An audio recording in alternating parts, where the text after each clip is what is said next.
Mga kapatid, ito pong Mitsubishi Montero po na ito, galing pa po ito ng Batangas. Ang may-ari po nito ay si Kuya Ditz De Leon na nandiyan po sa Los Angeles, California. Ipinadala niya rito, itong Montero na to, nakasakay na po ito sa tow truck kasi merong maingay na tumutunog dito sa makina. Kaya kaninang umaga, pinadala ko sa kanya yung mga videos habang ito'y tinotroubleshoot namin kung saan nanggagaling yung maingay. Ang duda ko rito, nasa loob ng timing cover. Maaaring timing tensioner, timing belt tensioner yung maingay or kung ano man yung nandun. Kaya ang gagawin ko muna ngayon ay ipakita ko sa iyo, paandarin ko ng walang belt. Sige nga, Tone? Ayan, paandarin natin ng walang belt. Tanggal lahat ang belt niyan. Ayun, maingay pa rin, Kuya Ditz, dapat wala nang ingay yan. Ha? So, patay mo at baka maputulan tayo ng belt. O baka timing belt tensioner yung maingay, pabubuksan ko na tong timing belt cover. So nung natanggal na yung mga belts, maingay pa rin.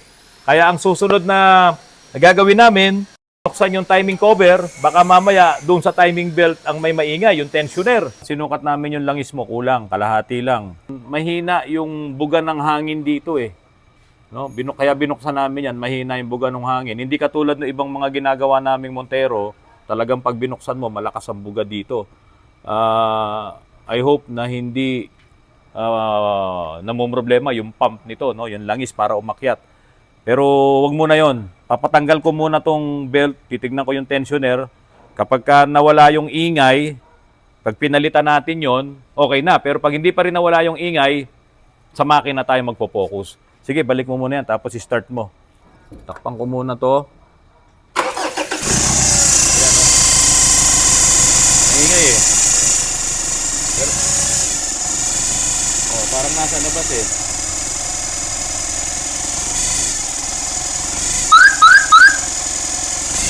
Wag mo na revolusyon, wag mo na revolusyon. Nandun pa rin yung ingay. Kalasin na lang muna itong timing belt. Sige, patayin mo na. O ayan, maingay pa rin po mga kapatid. Narinig nyo naman. So, hahanapin ngayon namin ang problema. Kaya tinanggal ng buo yung timing cover. Nako, bumulaga sa amin mga kapatid. Ito. Nasaan yung timing belt? Ayan. Alam nyo mga kapatid, ito yung itsura ng timing belt Ano? Bago-bago pa ba to? Luma na rin to Luma na Wala nang makitang label. So pagka ganito, medyo luma na to. Matagal-tagal na rin to. Ngayon, itong timing belt, ito yung mga ipin niya. Ayan. Okay? Ito ay tugma dito sa gear naman na to. Pero, yung timing belt na maliit, dalawa po kasi ang timing belt ng mga 4D56. Isang malaki at isang maliit. Alam nyo po kung ano nangyari? Ikot ka, Glenn. Tignan nyo po ang nangyari doon sa isang timing belt. Ayan, naubos na po yung mga ipin niya. Pansinin nyo po, wala nang ipin. Kaya ngayon, itong belt na to, pag umikot yung makina, dumudulas na dito sa mga pulley. Dito na napunta yung mga ngipin. Ito pala, yung mga ngipin, Ay, ito na, napudpod yung mga ipin nung timing belt na maliit. Kaya pag in-start mo ang makina, umiikot siya, pero tumutunog na. Yun yung high frequency na tumutunog. Okay lang sana yun Kaso, magkakaproblema yung makina. Kasi yung belt na yan, ay nakakapit din doon sa pump, doon sa bomba ng langis. Kaya po, may video rin kami kanina na habang tinetest po ito, ay halos walang lumalabas na hangin dito or tilamsik man lang ng langis. Kasi dito, sa mga ganitong klase ng makina, talaga may mapapansin kang pressure kapag ka umaandar, Dahil nga po, malakas talaga yung compression sa loob ng makina nito. Ito po, wala. Kasi po, na pudpud nga po yung belt po na nagpapaikot doon sa balancer at nagpapaikot doon sa pump. Kaya ito, malalaman pa natin ang naging epekto nun sa engine nito kapag napalitan na natin ito ng belt. So ito, palitan mo na rin ng mga bagong tensioner. Tapos bagong belt, hindi na rin pwede ito. Sana hindi naapektuhan yung makina at kanina nung sinukat mo yung langis, kakalahati din. Kaya doon tayo medyo ninenervyos ng konti. Pero huwag ka nervyusin kasi mayaman may-ari nito, taga-US. Si Kuya Malaking Dids de Leon. Oh, maraming budget yan. Ililip pa natin to, papalitan to ng mga gulong. Pero sana wag nang umabot doon sa overhaul. Kasi alam mo, si Kuya Dids, tinanong ang size ng paa ko. Saka yung paa ni Boss Russell. Eh baka mamaya tanongin din niya yung size ng paa mo. Sige, sabihin mo na ngayon. Ano lang po, Anong size ng paa mo? sa Europe, Porto ata. Ano yung 42? Wow. Ito yun. So yan, Kuya Dids, ayusin muna namin to. Ihuli na natin yung lip nito, palit ng mga gulong. Tignan muna natin pag na-abswelto tayo sa makina. No? Saka natin ituloy yung tungkol doon sa pagbabody lift nito at pagpapalit ng mga gulong. Okay, Kuya Dids. Narito po yung may-ari po ng Grand Starex na ibinlag ko po kahapon. Nagpalit ng turbo, nagpalit ng injectors. Alam nyo, nakita namin ni Christian, yung dalawang injectors doon, iba talaga itsura compare doon sa dalawa. So tama yung hinala nyo. Sir, hindi mo na kita papakita. Nagpalit ng injectors, nagpalit ng turbo, nagpalit ng common rail high pressure sensor, nagpalit ng fuel filter assembly, kasama yung feed pump. At ang duda nga ni Sir, halika Sir dito, pati yung common rail napalitan. Magandang hapon. Unang-una nagpapasalamat ako kay Bossing. Bossing, maraming salamat at napagbigyan nyo kami. Dahil unang-una nga, dahil nung ito pinagawa namin, ang reklamo lang namin talaga yung biglang tumitigil. Oo. So ngayon, nung namamatay, bumibiyay kami, nakakatakot syempre, kasamang bata, tapos biglang titigil. So di ang nangyari, dinala ko sa kanya, dahil recommended ng barkada ko, dahil sa group ng Starex, dinala ko sa kanya. Nung dinala ko sa kanya, nakita niya, papalitin daw na rubber. Sabi ko, okay lang patali para ma-smooth na. So ngayon, ang nangyari, ang hinang umatak, sabi niya, sige ako na bahala, ayusin ko to. Ngayon, pagkatapos naayos na, nung maayos na, sabi niya, may konting aayusin pa ako. Sabi niya, okay na, kukunin ko na. Naayos pa? Hindi naman yata naayos. Hindi naayos hindi naayos. So ngayon, ang nangyari, nung nagulat na lang ako, ginagamit pala, nirotes pala ng Marilake. Para malaman kung hindi low power. Para daw malaman. So ngayon, nung tumawag, umusok na raw. Umusok daw yung tambucho. Sa tambucho. Oo. So sabi ko nga, paano masisira yan kung uusok yan kung hindi ka nag-overheat? So yun ang first impression ko. Tapos ito ngayon, nung matest niya, actually hinantay ko siya nung gabi, Saturday, hinantay ko siya, hindi nakarating, mukhang iginapang yung sasakyan. Okay. Pagpunta ko doon, wala yung sasakyan, hinahanap ko. Paano napalitan ng turbo? Nung tinest niya, sirado yung turbo. Okay. Bumili kayong turbo. Dinala ko sa kanya gumagana, pati injector ko Magkano yung turbo? Nakuha ko sa G-Core, naka 22, nakatawag 22. pa. Surplus yun, brand new. Surplus na original. Tapos, nagpalit ka ng 4 na injectors. Pero bago sa kanya, nagpalit ka na ng 4. Nagpalit ako ng 4 na injector. 4 yung bago, October yun Bago, Oo. Nung mapalitan ko yung 4 na injector, dinala ko sa kanya, talagang walang problema dun So ngayon, nung sinabi niya, nung maikabit magkano yun, yung 4 na injectors? Kasi gusto ko malaman yung gastos mo Siguro, hirap mag-compute. mga 60 ata. Sa 60, kasi Delphi yan Delphi, doon pa ako bumili sa Saluna. Okay, so 60 ngayon, plus 20, sabihin mo ng 20, 80 ka na. Oo, yung bang common rail high pressure, ikaw pa ba bumili nun? Doon ako nagtataka Kasi unang-una nakakapagtaka, bakit yung kukunin ko na, biglang nasira. Nasira May ulit. leak daw. Wala Wala naman talagang problema yung injector, walang problema yung railing, yung railing, pati turbo, walang problema. So ngayon, nakakapagtaka lang talaga, paano nagkaganon? Yun. So ngayon, ang nangyari, nung okay na yung turbo, ikabit na, injector naman daw ang problema. Injector naman.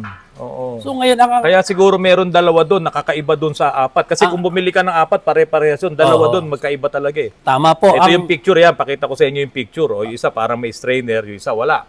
So yung pinicturean ni Christian At saka nakita namin doon sa mga injectors, yung mga washers na ginamit niya, hindi pare-parehas. Yun yung isa sa issue din ng usok. Kasi ito mo, bakit nagkaganon, di ba? Hindi ko pinagbibintangan na nanloloko yung mekaniko. At saka po pala, hindi po pala Marikina. Sorry mga taga Marikina, hindi po Marikina. Anguno po, Anguno. Okay, kayo taga-Tagig. Tagig po, talaga dinala namin doon para mapaganda sana. So, ang nangyari, Diretso ko lang, nung nangyari, ang sabi niya, papatest niya raw yung injector ko. Nung pinatest niya, sira na. Sira yung dalawa. O, pinatest niya, sinend sa akin video eh. Hindi ko alam kung sa akin yun. Oo. So, sira daw yung dalawa kasi nagpalit ng dalawa. Eh, sino bumili ng dalawa? Ay, Sagot na ba nila yun? ginawa niya ata ng paraan. So ngayon, hindi nangyari. Sabi niya, akin daw yung injector. Eh sabi ko sa kanya, may record ako niyan. Kaya ipinakita ko nga kay Chris ba? Si Cristiano. Na kay Christian, ito yung dating record injector. Pero Bago pinakita talaga. ko sa kanya, bago talaga, tsaka nakaprogram. At doon sa ginawa nakakabit sa injector ko, baliktad yung 2 in 3. Tapos, yung 1 in 4, iba. Sa injector coding. Oo. Oo. Eh ngayon, sabi nga, ituloy ko lang din yung sinasabi ko, hindi ko pinagbibintangan na nandaya yung mekaniko. Okay. Ang iniisip ko dito, hindi niya lang talaga alam kung ano yung naging problema. Kasi ang problema sa MAF, sa mass airflow. Kasi nung nandito pa kayo, nung umaga, pinakita ko sa'yo di ba? Oo nga, pinakita niya Yung naman reading talaga. ng mass airflow, hindi talaga gumagalaw. Walang movement eh. Walang movement kahit i-revolution mo. No? So, nung pinalitan ko ng ibang mass airflow, nag-road test, Oo. ako na yung... Tumakbo na, Ay, tumakbo. talagang napakasigla. Oo nga, oo. Eh, wala pa ako ibang ginawa doon. So, lahat ng ginawa niya, okay naman. Kaya lang, yun nga lang, napalitan yung hindi dapat palitan. No? Nagpalit ng turbo, nagpalit ng injectors na dalawa. Eh kahit palitan mo yung pati makina, kung sira yung map sensor mo, wala rin, low power din yun. Kasi yung map sensor talaga ang buhay niyan dahil siya yung sumusukat ng volume ng hangin na papasok. Yun nga lang, na-sacrifice yung pera mo. Sacrifice talaga. Mahirap pero napakalaki ng gastos. Pero buti na lang, at least dito, kasi nakakapaghinayang yung Starex, napakaganda. Oo, lakas nga eh. Oo nga, nakita Di ko ba, nga kanina yung natuwa ba vlog kayo? mo kanina. Tumunta ako kanina kaya lang. Hindi na kayo nag-aaway ng misis mo. Ay, hindi na. Pati na kami. At least masaya na siya ngayon. Masaya na. Masaya na siya ngayon. Hindi nyo nahahabulin. Sabi ko kasi kay daddy mo, retired police, sabi ko, huwag nyo nang habulin yan. Buti nga. Sabi niyo kasi talaga mainit din ang ulo ng tatay. Kasi may stress lang din siya. Na-stress din siya. Na-stress kami mag-asawa. Talagang kada kukunin namin, hindi uubra. Wrong diagnose lang talaga. Yung mga tagas-tagas naman, nangyayari naman yan talaga sa mga makina. Pag medyo naluluma, tumatagas, palitan lang naman ang gasket. Kaya lang, sa dami kasi nung pinalitan mo, na hindi siguro siya maalam sa paggamit ng scanner. Kaya napunta siya sa ganun na alatsamba lang. Kaya nga, actually sinabi niya, nung ako pa nagsabi, baliktad yung ginawa mong 2 in 3. Sa injector coding yun. No? Kaya kami, pagkatapos nito, hawak ni Christian yung 4 na injectors, mag-injector coding din kami. Kung ano yung nakaprogram doon sa ECU, dapat yun yung nasa cylinder na yun. Masama, nakita ko nga magkaiba eh. So yun. Yun sir, minaayos na ni Christian, nagpabili na ako ng 4 na washers, tapos may na-lustrate pa nga doon. Kaya sabi ko kay Christian, sige, gawan na lang natin ng paraan. Yung injector number 4, may portion na na-lustrate. So, baka bubili tayo ng special na Tsaka tornilyo din. meron pa pala akong sabihin, yung parang rubber ba yon?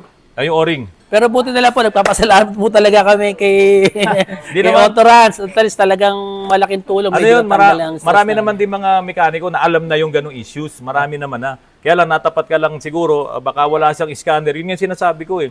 Dapat talaga lahat ng shops may scanners. Kasi kung hindi ka magtitiwala doon sa kakayahan ng scanner, ikaw sir, sa medical field ka, pagka may sakit ang isang tao at hindi na makita ng doktor yung problema, ano ba yung pinapakuha niya sa atin, sa katawan natin? Siyempre, kailangan natin i-laboratory yan. Yung alin, sir? Yung dugo, di ba? Oo, laboratory. Kailangan natin kuhaan ng dugo. Oo. Bisa, kailangan natin i-CT scan yan. Oo, yung x-ray. Sino babasa ng x-ray? Hindi pwedeng nurse lang. Oo, hindi po pwede. So, kaya- kailangan expert nga. Kaya doon sa scanner, ganun din yun. Kaya sabi ko, aral-aral din pag may time, lahat ng mga pyesa ng sasakyan, aralin mo kung paano nagtatrabaho, kung ano yung nagagawa niya sa makina. At kapag ka nakita mo yun sa scanner at hindi ganun yung lumalabas, para ka na ring doktor, ito may problema yung atay nito. Oo, hindi tama, nakakasala totoo yan. ito. Ito yung kidney nito, ganito. Parang Tama ganun po lang din yun. naman. Oo. Kaya mga kapatid na mga mekaniko, aralin nyo yung scanner. Bumili kayo ng talagang powerful na scanner dahil halos lahat ng mga ginagawa natin ngayon, mga electronics na yung mga sasakyan, kahit sabihin nyo medyo luma na, 10 years old, 15 years old, electronics na rin yan. Kung hindi mo alam ang data streaming, hindi mo alam ang functions ng lahat ng mga pyesa sa makina, mahihirapan ka rin.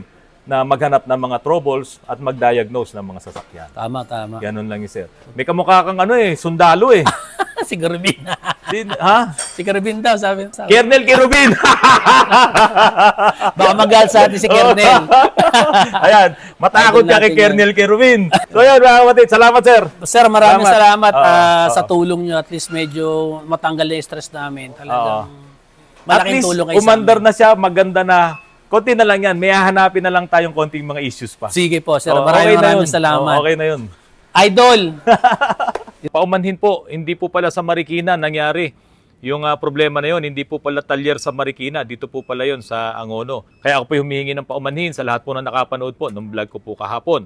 So yun po ang sinasabi natin doon sa mga mekaniko, doon sa mga nag-aaral ng pagmemekaniko, lahat ng pyesa kung paano nag-ooperate ang engine, lalo na yung mga electronics ngayon, importanteng mapag-aralan po yan. Nasa YouTube, nasa Google, no, nasa internet naman kung paano yan nagtatrabaho. Pero siyempre, kailangan mo din talaga ng magtuturo sa'yo.